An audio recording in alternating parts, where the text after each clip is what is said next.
All right, Erev Tov, everybody. Even though it is, as we said, it is like Thursday night, it's a pleasure to see Dr. Sokolow here, who is our, for the last couple of years. I know we've taken a break over the last couple of weeks, but we'll be back. But he's been our regular Wednesday night Magid Shir for the last 2 years. So it's now that he has a little break, we invited him over to come this week to give a share on the Parsha. So I want to thank him. Of course, I don't think he needs an introduction. We've talked many times, but Dr. Sokolow is Associate Dean of the Israeli School of Education at Yeshiva University, author of many, many books and on all kinds of issues of Tanakh, teaches doctoral students and teaches, so one of the leading educators in the Jewish world. And it's a pleasure to have him this week to give just a one-off Parshat Shavua share in Parshat Beha'alotecha. B'vakasha, Dr. Sokolow. Thank you very much. Okay. I got to tell you, Rabbi Kelman, one of the things that I look forward to most of Wednesday nights is that know that at least once a week I get to make myself a nice cup of tea. So it's Thursday, it's not Wednesday, but the tea is the same. Okay, we have tea time every night in our house. I just don't drink tea, but other people, there's a tea hour, or whatever. So I'm glad we can be of the same minds here. Enjoy. Okay. So I chose as my topic for this evening, Moshe Rabbeinu's significant other.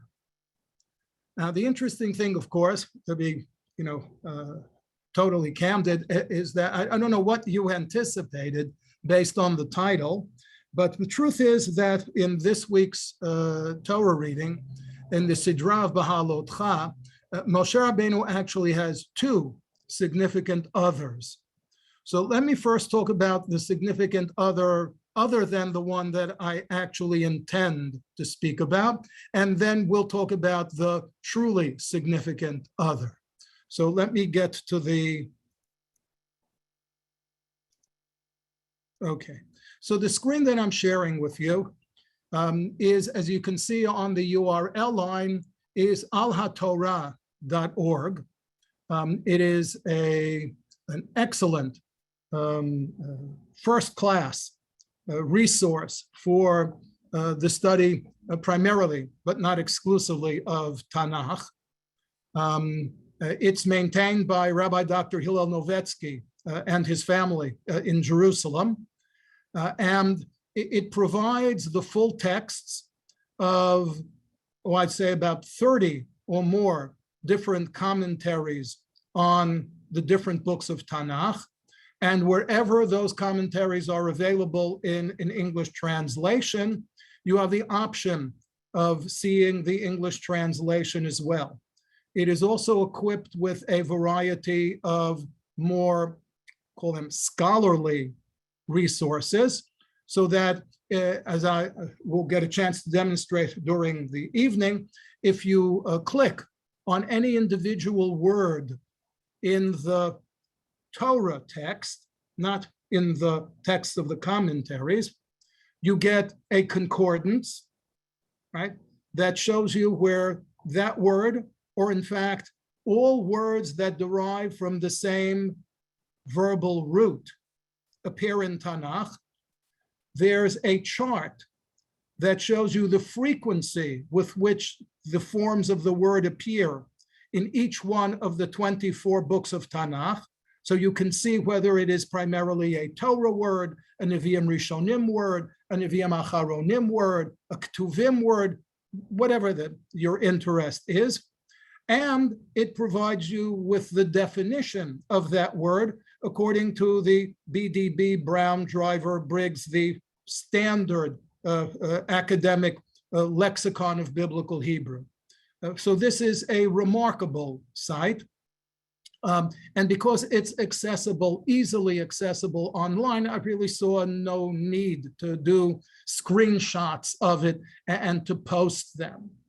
So I'm starting here with, as you see, the text of Bimidbar Perek Yod Aleph, chapter 11, beginning with verse 16, in which God, in response to Moshe's not frequent, but not rare complaint that he's finding the job of leading the Jewish people rather trying or taxing, instructs him to gather 70 elders, Shiv'im miziknei ish miziknei Yisrael, and he should select them because they are recognized as being ziknei ha'am v'shotorav, as being elders, which doesn't mean that they're, card-carrying members of, AARP or something like that, but rather means that they're recognized as being leaders within their tribes or within their clans. And Moshe is to take them to Ohel Moed, and they are to await God there. Then in verse 17, God says, "V'yaradti v'dibarti imcha sham," God will descend from his abode in heaven and to speak with Moshe. And he promises him, "Va'atzalti min haruach asher alecha v'samti alehem," that God, as it were, will borrow some of the divine spirit that was invested in Moshe Rabbeinu, and he will instill it in these 70 elders, and therefore, v'samti alehem, right? He will instill the spirit in them, v'nasa'u itcha b'masa ha'am, so that they will be enabled to share with Moshe the burden of the leadership of the people, v'lo tisa ata levadecha, so that he will no longer have to bear that burden alone.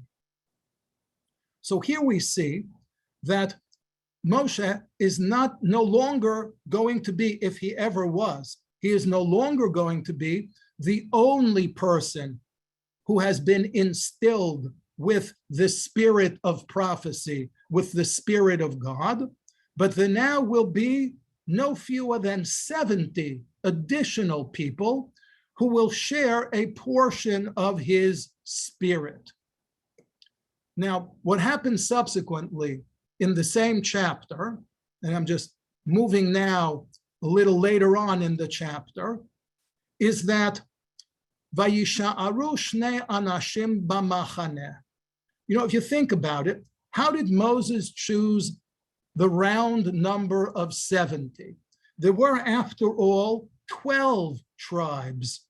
If there were only 10 tribes, then Moshe could choose 7 people from each tribe and he'd have his 70 elders. But since there were 12 tribes, the best that Moshe could do was to choose 6 people from each tribe. But if he chose 6 people from each tribe, then that would total 72 rather than 70. So indeed there was a problem, because 2 of the people whom Moshe apparently thought were suitable candidates for the Shiv'im Zekenim were not selected by God to share in Moshe's spirit, or at least to share the burden of leadership with him. So these 2 people were left over. Vayisharu shnei anashim b'machaneh. 2 people who had ostensibly the same qualifications as the other 70 were left over. Shem ha'echad Eldad v'shem ha'sheni Medad. We're even told what their names were. And we're told, Vatanach alehem haruach, that the spirit that God, as it were, extracted from Moshe and instilled in the 70 Zekenim, the spirit was settled upon them as well. Vehema bakituvim, that is to say that they were amongst those chosen people. However, lo yatzu ha'ohela. You remember that God told Moshe to take the 70 elders and to take them to the Ohel Moed and to await God there. So apparently Moshe chose 72 people, and 70 accompanied him to the Ohel Moed, but the 2, Eldad and Medad, lo yatzu ha'ohela, they did not accompany Moshe to Ohel Moed. Nevertheless, we're told, Vayitnaba'u b'machaneh, that wherever they remained, not in Ohel Moed, but in the company of the rest of the Jewish people, they were instilled with the spirit of prophecy. Now, the next verse tells us that somebody, a young man, and the Midrash identifies him with Yehoshua. You know that there's what I call the law of conservation of personalities. The Midrash is reluctant to allow anonymous characters to populate the Tanakh. So every time there appears to be an anonymous character, you be sure that a Midrash comes along and identifies them with somebody whom we've already known.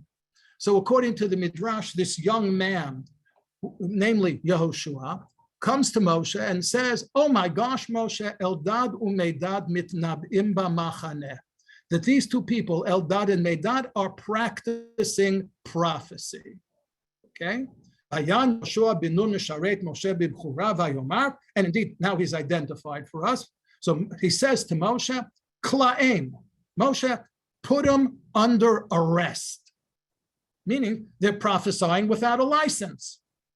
Okay, now watch what Moshe says in verse 29.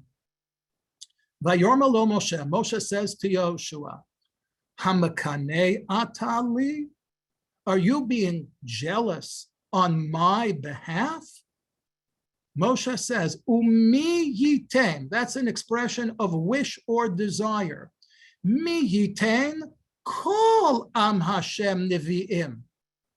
Moshe says, I wouldn't mind if everybody became a Navi, ki yitain Hashem et rucho aleihem. Meaning, not only, as Moshe says, not only am I not upset that God is now sharing my previously unique prophetic spirit with 70 other people, Moshe says, I wouldn't mind if God were to share that prophetic spirit with every single Jew.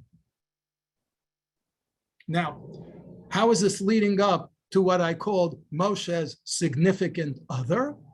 Because when we get later in the next chapter, in chapter 12 of Bimidbar,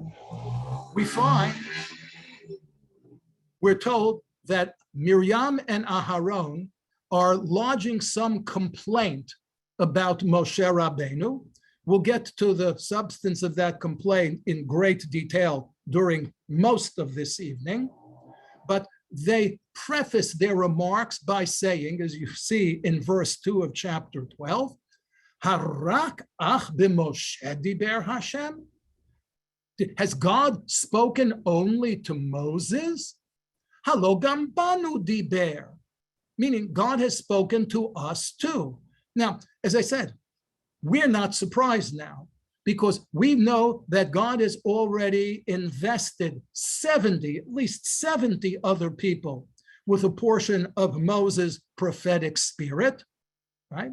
And we heard Moses himself say that he wouldn't mind if every member of the Jewish people experienced prophecy.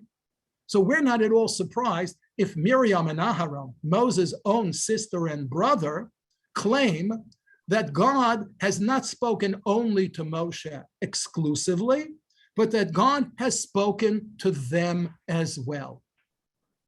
Now, we're told in the next verse that the implication is that Moshe did not respond to this challenge. Why did he not respond? He didn't respond because the Torah describes him as anav ma'od, as being humble, mikol ha'adam asher pnei ha'adama, that Moses was indeed the most humble man who walked the earth. I've often asked students what I see really is a rhetorical question. I asked them, what do you think was the most difficult verse in the Torah for Moshe Rabbeinu to write down? Now you get a variety of answers, right? Some say it's the description of the golden calf, because the weight of the sin of the golden calf, according to Talmudic theology, still weighs heavily on us. So some say it had to be the description of the golden calf. Others say, no, it was a description of the sin of the Meraglim, because it made their postponed their entry into the land of Israel by nearly 40 years. Others say, no, it was the instance in which Moshe struck the rock instead of speaking to it, because on account of that, he was punished by not being allowed himself to enter the land of Israel. Others say, in a somewhat similar vein, it's got to be the verse at the very end of Sefer Devarim that says, "Vayamot sham Moshe Eved Hashem," right? That Moses died be'ever hayarden, on the east bank of the Jordan. Again, just kind of emphasizing the point that he was never able to enter the land of Israel. And I tell them that those are all very, very good answers, but it's not my answer. My answer is that the most difficult verse in the Torah for Moshe to write is the one we just read, the one that proclaims him to have been the most humble man to have ever lived.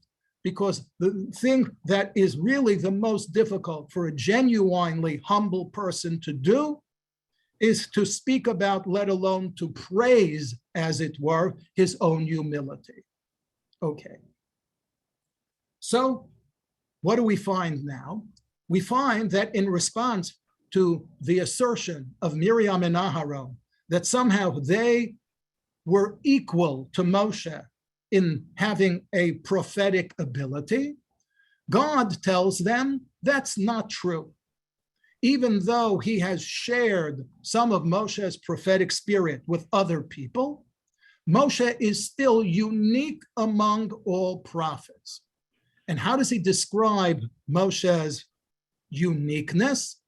He describes it as follows. Take a look at verse 6. God says, Shim'una devarai, listen carefully. Im nevi'achem, if we're talking about prophets in general, Hashem b'mar'a elav et vada b'chalom adaber bo. How does God communicate with ordinary prophets? God communicates with ordinary prophets either in a vision or in a dream. Lo chen avdi Moshe. That's not the manner in which God communicates with Moses. B'chol beiti ne'eman hu. This, I would maintain, identifies God as being one of Moses' significant others, because God proclaims that Moshe is unique in that he is trustworthy in all of God's affairs. Obviously, God doesn't have a house. It's not that Moshe is God's butler, so to speak, or that Moshe is God's major domo, right? But B'chol Beiti Ne'eman essentially means that there is nothing that God will not trust Moshe to do. And he goes even further, and he describes the manner in which he communicates with Moshe as being truly the manner in which we would expect significant others to communicate. Pe el pe adaber bo. God says that the manner in which he communicates to Moshe is literally mouth to mouth. Now, if you say mouth to mouth, of course, what comes to mind is people kissing each other. What I think it is here is just simply a term of hyperbole, of exaggeration, because another way, perhaps a slightly more genteel way to describe this special relationship would be to say panim el panim, face to face. However, the Torah has already told us that at the time of the revelation of the Torah at Sinai, the entire Jewish people communicated directly to God. The Torah says, panim el panim diber Hashem imachem.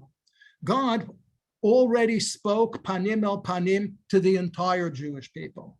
So if God were to say here, I communicate with Moshe panim el panim, that wouldn't be unique. That would be a property that was shared by others. Therefore, I think that the choice of pe el pe, as I said, it's a form of hyperbole, of a form of exaggeration. Everybody, all the Jewish people, experienced a communication with God that was face to face. But Moshe's communication with God was all that more focal, and therefore it's described as pe el pe. That's the stuff of commentary, and it's not particularly germane to the balance of this evening's class.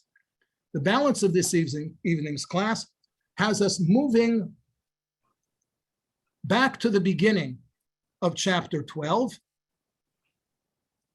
And again, we have the text, the full text, courtesy again of alhatorah.org. And the chapter begins, as I already mentioned, with Miriam and Aharon lodging some complaint against Moshe Rabbeinu relating to an Isha Kushite whom he had married. Isha, a woman, Kushite, from the land of Cush. Okay, so Moshe was married to a Kushite woman, and in case that comes as a surprise to you, because there is no prior reference to this in the Torah repeats it as though to say, yes, yes, yes, Isha Kushite lakach, right? Don't go scratching your head. Who is this Kushite woman? I'm telling you, says the Torah, Moshe was married to a Kushite woman. So the questions, of course, are, who is the Kushite woman to whom Moshe was married? And what is it about the nature of his relationship with this Kushite woman that caused Miriam and Aharon to lodge a complaint against him? So let's start with some of our earliest sources, the Aramaic translation of Onkolos, and let's see how this verse was understood by the principal medieval commentators. And then we're going to focus on one particular medieval commentator whose very extensive and very sharp analysis of this little story has perhaps its own place in the Hall of Fame of biblical commentaries. So first, the Aramaic Targum of Onkolos. You see it on the upper right-hand corner of the screen, and I have highlighted the critical portions of it in yellow. Umalelas Miriam v'Aharon b'Moshe. Miriam and Aharon spoke against Moses. Al Esek, in regards to the matter of Itisa Shapirta din Nisei, with respect to the beautiful woman whom he had married. So the first thing we see is that the Targum does not render Kushite literally as a woman from the land of Cush or a woman of the Kushite nation, but he treats it somewhat, I'll just call it metaphorically, as a beautiful woman. But we're not done. Are, because, says the Targum, Itisa Shapirto Dinesev, because that beautiful woman whom Moses had married, Rachek, he sent her away.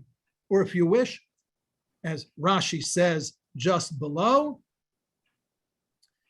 Gersha, he divorced her. So according to the Targum's rendition of this verse, supported by the commentary of Rashi, the complaint that Miriam and Aharon lodged against Moshe Rabbeinu had something to do with the fact that having married a beautiful woman, he then either minimally separated from her or maximally divorced her. Okay. Now, it's interesting. We know that Rashi's grandson, Rashbam, frequently disagrees with his grandfather. And here's an instance in which there is, again, one of those disagreements. And Rashbam says, you see it again on the upper right-hand corner, Kushit, okay, Shehi mi mishpachat Cham. So the first thing that Rashbam wants to straighten out is the Targum. He says, none of this treating Isha Kushit as a metaphor for a beautiful woman. Isha Kushit literally means a woman either from the land of Cush or from the nation of Cush. And Rashbam remembers, as we might too, if we hadn't read chapter 11 of Breshit so long ago, that Cush, along with Mitzrayim Put, and Canaan were all children of Ham, the son of Noah. So Rashbam says right off the bat, a Kushite woman means a woman from the land or the nation of Cush. But then he goes on and he says, so you'll tell me, how did Moses come about marrying a Kushite woman? So Rashbam says, Kidichtiv b'divrei hayamim de Moshe Rabbeinu.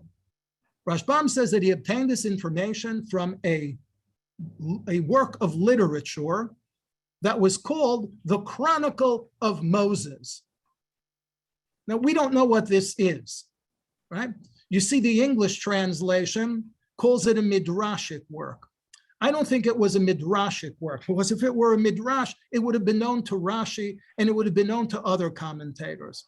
I think that this Divrei Hayamim, the Moshe Rabbeinu, belongs to a genre of early medieval European literature called a roman. The best one is the Roman de Roland, that comes from a reasonably contemporary period in France. Okay? Meaning it's the work of popular literature, not in French in this case, obviously in Hebrew, but it wasn't a midrash as much as I said it was a work of more popular literature. In any event, what does this Chronicle of Moshe Rabbeinu tell us? Shemalach be'eretz kush arba'im shana. That Moses, after fleeing from Egypt, right, and before he made his way to the land of Midian, right, was the king in the land of Cush. Okay, V'lakach malka achat, and there in the land of Cush, while serving as its king, he married a woman, right, who, because either she was already the queen or because she was married to him, became the queen of Cush. So according to Rashbam, a Isha Kushit is not a metaphor for a beautiful woman. It is, strictly speaking, a woman from the land of Cush, whom Moses happened to marry during the time that he was serving as the king of the land of Cush, for which we have no other evidence other than this Chronicle of Moshe Rabbeinu.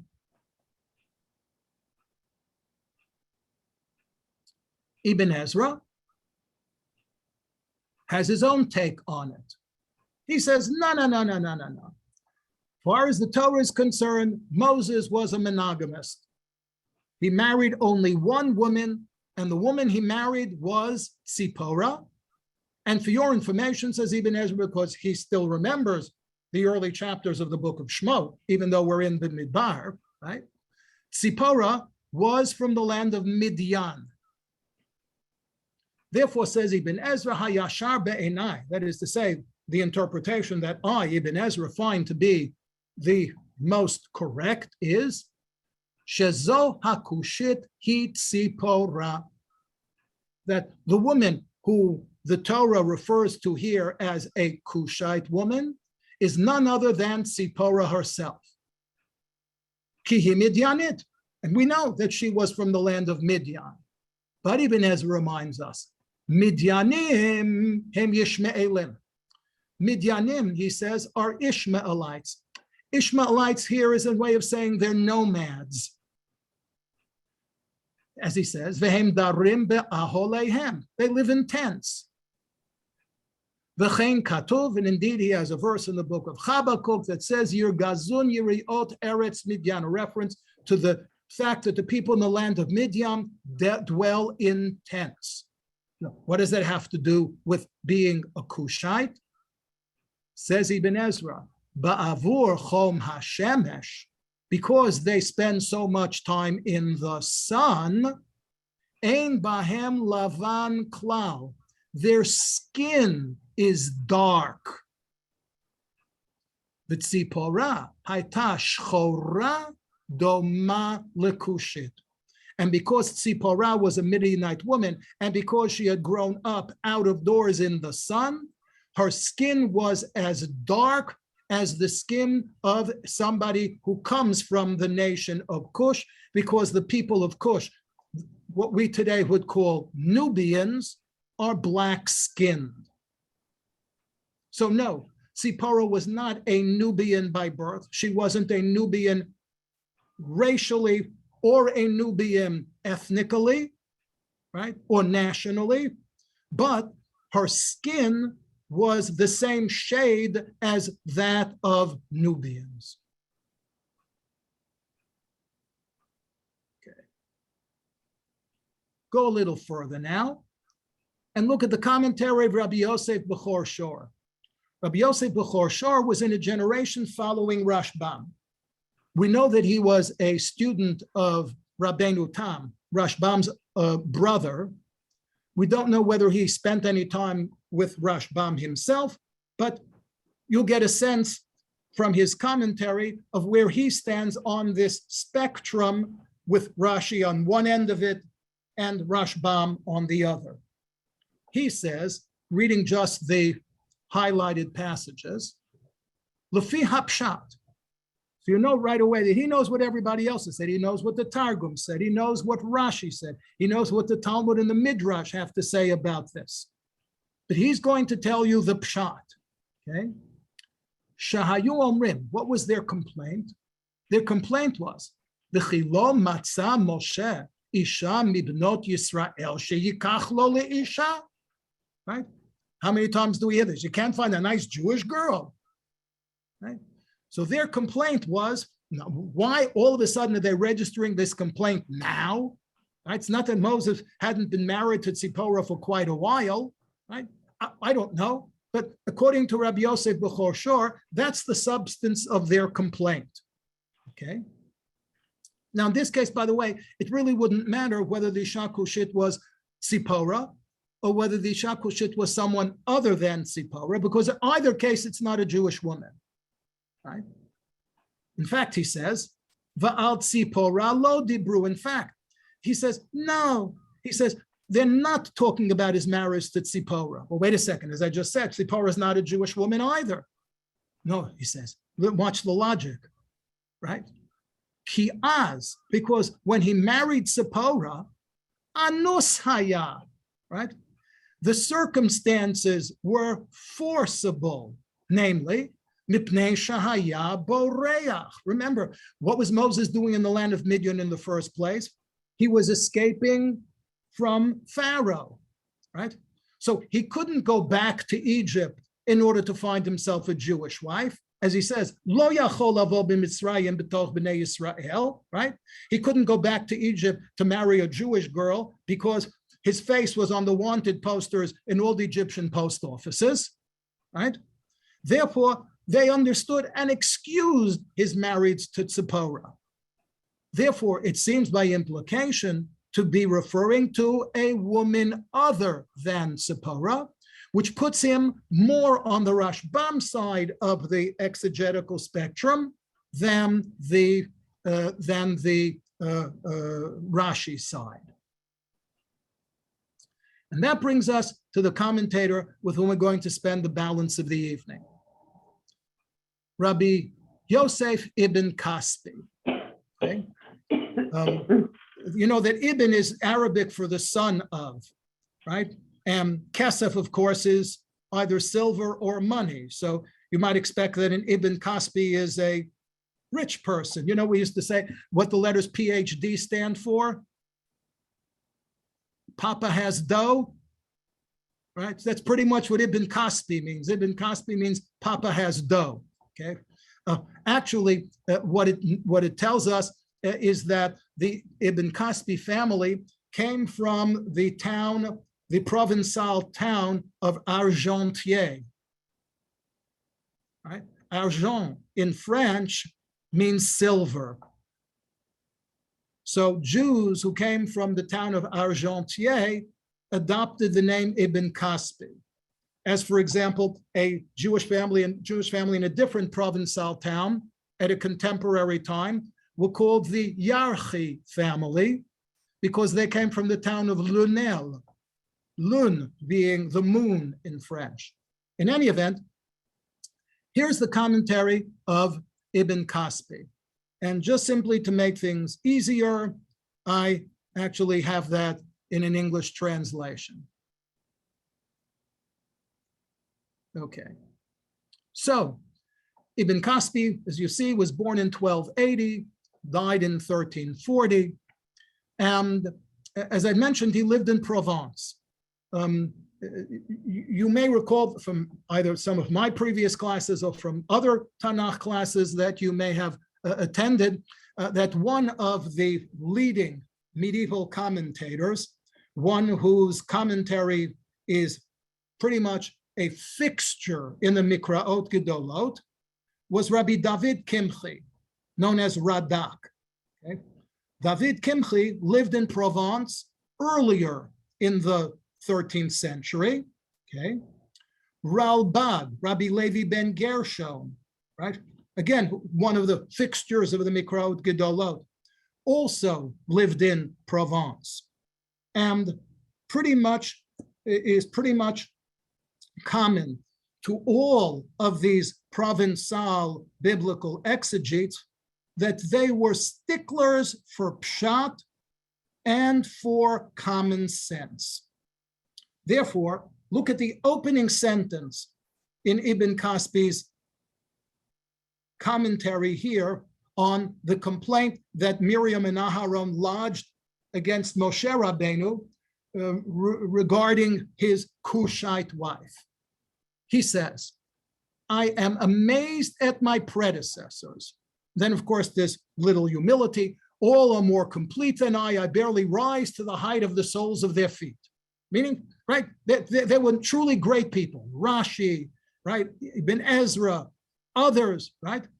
He asks, how could they ever have imagined to explain something in the Torah to the antithesis of the text, either by using contradictory nouns, what we call antonyms, or by adding contradictory words? Now, what is he referring to? He tells us. He says that this is exactly what Onkolos has done. You remember, first thing Onkolos did is that he translated Isha Kushite as a beautiful woman, rather than as a black woman or a Nubian woman. That, Ibn Kaspi says, is using a contradictory noun. Then, if you remember, he added a word in his translation that's not present at all at the text. After saying that Moses married the woman, he said that he divorced her. That, says Ibn Kaspi, is an example of adding a contradictory word. So he says, how could Onkolos take a verse that says Moses married a Cushite woman, and he turns it into Moses marries a beautiful woman and he divorces her? Now, you might say, you know what, Ibn Kaspi? So if you don't like Onkolos, you don't have to, right? You have to delete it, okay? Says, I can't delete it. Why? He says, because our master Moses goes on Rabbenu Moshe, right? We are only seeing the Hebrew one. Pardon? Do you want us to see the English one? We're only seeing the Hebrew one. So you've only got the Hebrew, the Al Torah text on the screen, if that was your intention. Yeah. I'm only past. Yes, because I only got to that part of the highlighted text. I assume even Kaspi's not translated into English. He's not such a famous. Maybe I'm wrong. No, I translated it. You see translated it now? Yeah, now we see it. Now we got it. Okay, as I said, I was just reading the highlighted passage. Okay, so again, he tells us this is exactly what Onkolos has done, right? But he can't just delete Onkolos, because Rabbenu Moshe, right? That's to distinguish Rabbenu Moshe Maimonides from Moshe Rabbeinu, right? He says that Maimonides told us that Onkolos was a great sage. So he can't just, this is, you know what this is? This is this is a sign language from the Beis Medrash, right? It means, throw it out. Who cares, right? He says, I can't do this to Onkolos, right? I can't just delete it. Okay. Furthermore, he says, on what authority did he interpret Kushite as beautiful when, at least according to Ibn Kaspi, the two are as contradictory as black and white? Moreover, on what authority does he add contradictory words after Ki isha kushit lakach, as though the Torah actually said that the Kushite woman he had taken, he abandoned or estranged?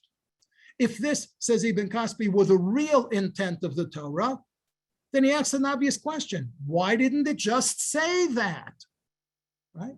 Why, if the Torah meant to tell us that Moses divorced her, why did it in fact write the opposite? He asks again. He says, why is this manner of interpretation permissible? What gives Onkolos the right to do this? And not just Onkolos, he says, you'll find it in the Talmud. And not only that, he says, what about Ibn Ezra?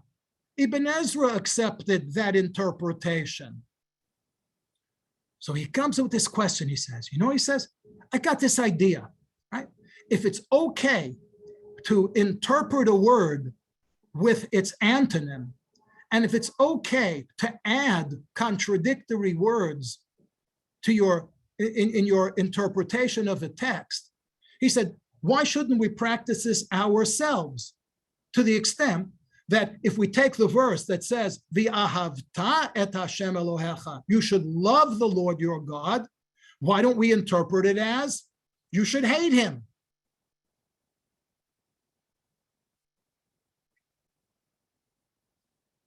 So he says, I know what you're going to answer, he says. You're going to tell me, then when Moshe received the Torah at Sinai, and passed it to Joshua, and Joshua passed it to the elders, and the elders passed it to the prophets, and the prophets passed it to the men of the great assembly, and the men of the great assembly passed it down to the Tanaim, and the Tanaim passed it down to the Amoraim. Obviously filling in the blanks here, right? He says that when Moses, who received the Torah at Sinai, passed it along to Joshua, Moses informed Joshua orally that even though he had written that he had taken a Cushite woman as his wife, he really meant to say that he had divorced her. Right? Meaning, so you're telling me that your interpretation is based on what we call Torah Sheba'al Peh.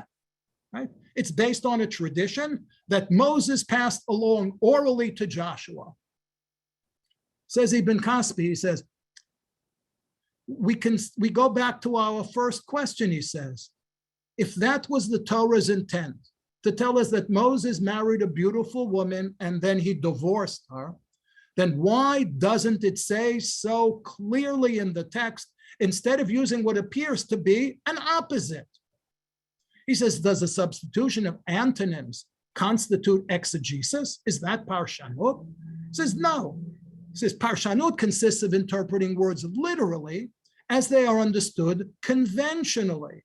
As for example, when the verse says, Lo tavaru esh b'chol moshvotechem b'yom HaShabbat, the rabbis understood it literally to mean you can't light a fire.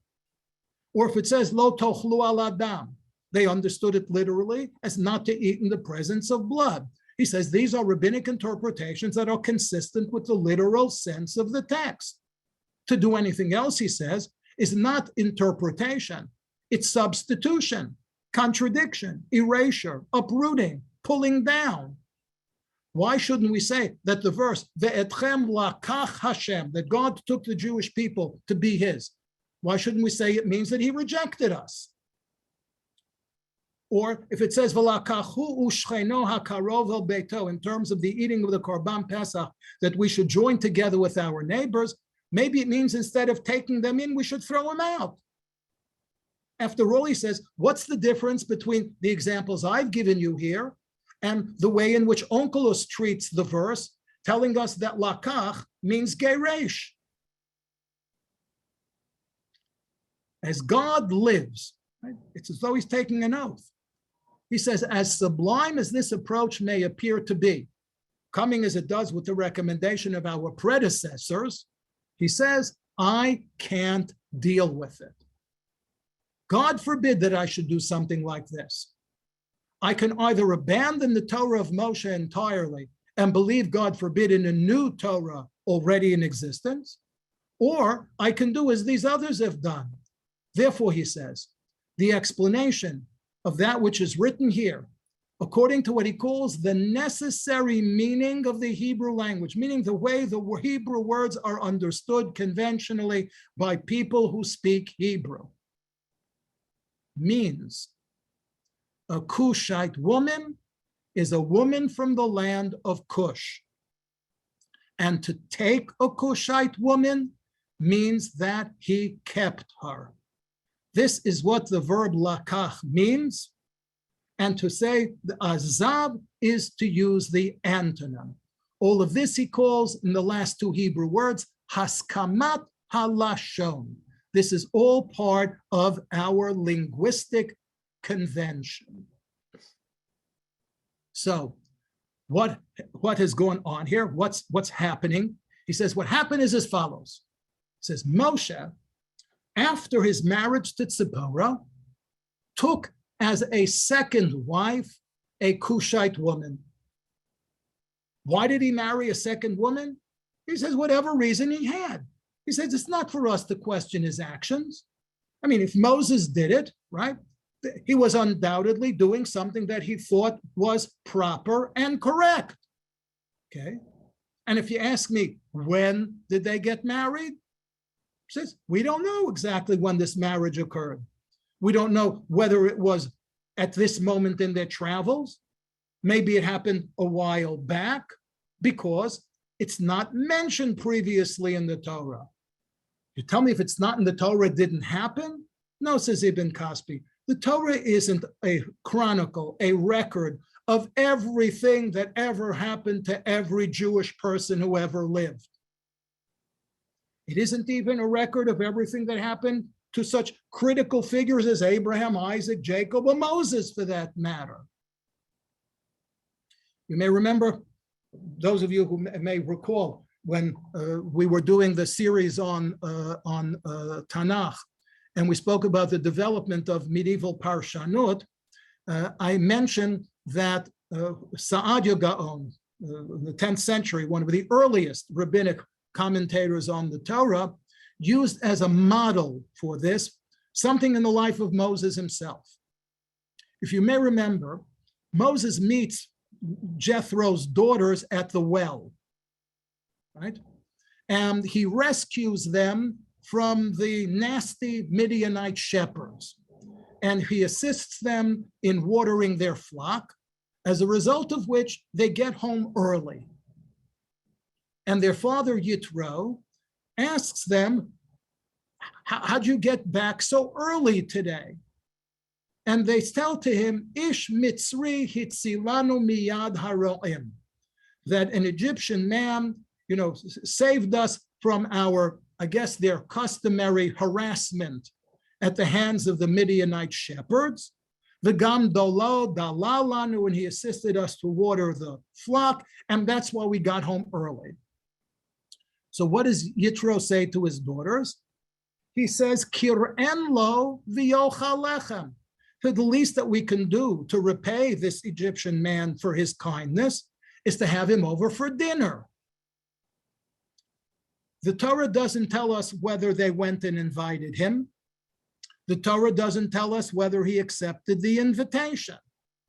But if in the very next verse, it says, Vayoel Moshe lashevet et ha'ish, that Moses consented to reside with Yitro and he married Zipporah, says Saadia Gaon, I assure you that the least that happened is that he went with them for dinner. So that becomes a paradigm of how the Torah basically leaves us very often to figure things out for ourselves. So Ibn Kaspi is doing something very similar here. He's saying that many things which probably transpired are not recorded in the Torah. But if the Torah tells us now that Moshe had a Kushite woman, right, then the Torah expects us to say, apparently he married a Kushite woman. Because there is no other record of this activity, however, and lest we become bewildered over the reference to his marrying a Kushite woman, because there is no reference to it, because we never heard of such a marriage. He says, now you understand why the verse is redundant. It starts off by saying that Miriam and Aharon lodged a complaint against Moshe on account of his marrying a Kushite woman. And then it says, somewhat superfluously, because he married a Kushite woman. Now, says Ibn Kaspi, you understand. It's precisely because there is no prior reference to this marriage that we might be bewildered by it. And therefore, the Torah comes along as though to say, be informed, he married a Kushite woman. Don't be upset of the fact that there's no prior reference to it. So, pretty much, that is the several different options that were raised by some of the early medieval commentators on the subject of Moses and one of his significant others. Have a look at the chat.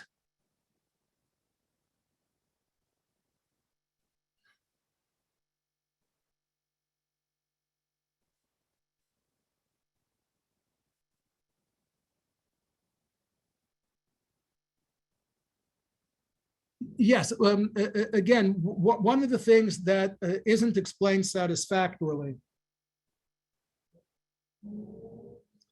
by any of the commentators, but there's an allusion to it in the closing words of Ibn Kaspi, is why is this fact of the Kushite woman brought up here and now? Remember that Ibn Kaspi said, since there is no prior reference to this marriage, we don't know when it occurred. So if you can imagine the possibility that it occurred just recently, right?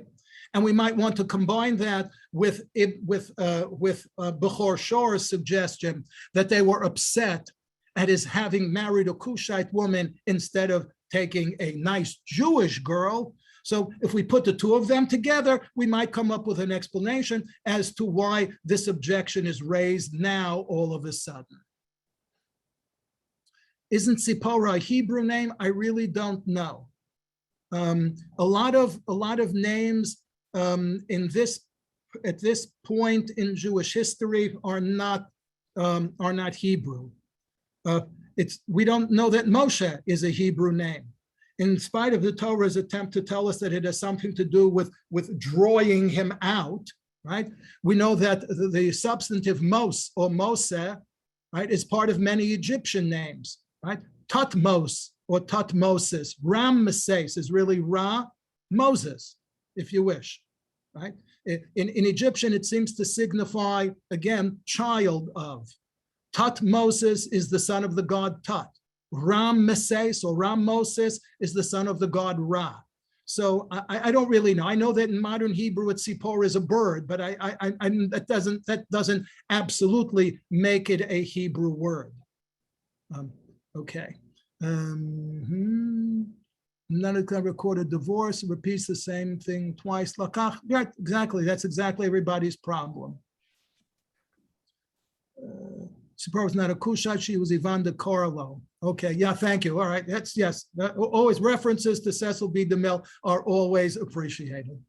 Okay, there we go. Thank you very much. Yeah, thank you. By the way, if I just want to add, it's a Ref Subject Gaon's comment that of course he went for dinner with the Tzipporah, otherwise he couldn't have married her. I still don't get why the Torah has to repeat it twice. Moshe took a Kisha woman. They don't say, obviously if he took her, he took her. He doesn't have, Torah doesn't have to repeat it. Kisha Kushit Lakach. In other words, it's still totally repetitive. In other words, if the Torah would have said, that doesn't answer the question. Oh, we wouldn't have known. We never heard of her, so we have to say it again. No, you say it once. We know. Okay. Agreed. Yeah, okay. But to say that because in order for it not to be superfluous, it has to mean its opposite. Is right. Also no, not, I understand, but it should have just said it once. We would obviously if the Torah said it, but to the Bear Moshe Miriam Varon Ali Shakushita Sherlakach. I know he took a Kushite woman. I don't have to say Kisha Kushit Lakach. Okay, I understand. That's what you're all discussing. But and if I'm sorry. No, go ahead, finish. No, I was going to say something else. I was going to say on the on Lunel and all the fancy names about Provence and stuff. So I remember Rav Shachtatos, the Balamor, a very important commentary on the Gemara and the Rif. So he lived in Lunel. And when he wrote on the easy Masechtot, he called it Ma'or HaKatan. And he wrote in Nezikin on the hard stuff, Baba Kama, he wrote HaMa'or HaGadol. And that's because Lunel, the moon, so the Ma'or HaGadol, when he was writing on easy stuff, the light of the moon was enough to illuminate him. But when he was writing on the difficult Talmudic passages, he needed the Ma'or HaGadol. He needed the big illumination of the sun. And that's why Rav Zechariah Halevi, the very important 12th century Provençal scholar, the root of the Ravid, called his commentary the Balamor. I mean, that's why he's known as the Balamor, but it's the Mor Katan, the small light and the big light, because he lived in Lunel. Anyway, so I just figured when you said that, I had, then of course, living in Canada, I'm supposed to know French. So, okay. Yes, anyways, I'm sorry if I was... what always is a little mystifying is, which perhaps lends some credence to the possibility that he did something else for 40 years, was he was apparently 40 when he left Egypt, and he was 80 when he received the mission. So and then after he married Tzipora, he had children right away, and one of them was an infant when he went on his mission, at least the second one. So what happened during those 40 years before he came? In other words, like he left Egypt, and there are 40 years to talk about till he got to Midian. No, you're assuming facts not in evidence. Right. He could have come there right away and waited 40 years to have children. The curious thing is that Moses is not the only person who lived 120 years, whose life tends to be viewed as 3 equal sections of 40 years each. Right. The other one, of course, being Rabbi Akiva. Yeah. So so it's a bit of a typology. Okay. The Torah, as I've spoken many times, it is good to have you back, Moshe. It's good to have you back. I'm saying to Moshe, it's good to have him back. Yeah, of course. Okay. All right. Nice to see everybody. Any other questions, comments? Please feel free. Otherwise, I'll invite everybody. I wrote in a question. A new one? Yeah. Oh, sorry. It's How okay. does it connect to the prophecy issue? Yeah, how come this Kushite thing comes up when we're discussing, the prophecy, and then right after that? Oh, so as I said, I tried to connect that at the very beginning by saying that it follows after the point at which Moshe's prophecy is no longer unique, because he's sharing it now with at least 70 other people. Therefore, this is the Pitron Peh, as you wish. This is the opening for Miriam and Aharon to come and to assert the fact that they share in prophecy also. But how does that connect to a Kushite woman?